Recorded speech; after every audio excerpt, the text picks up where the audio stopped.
To begin, open WhatsApp on your phone. Then go to the chat of the person you want to share your screen with. Next, tap the video call icon at the top right corner of the chat. Wait for the other person to answer your call.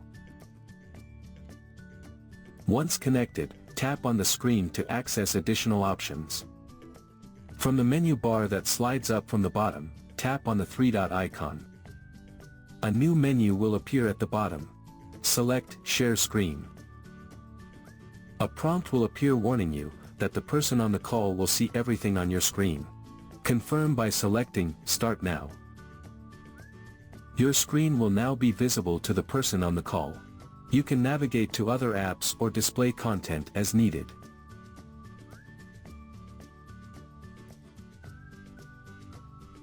To stop sharing, tap the small Share Screen preview and maximize it.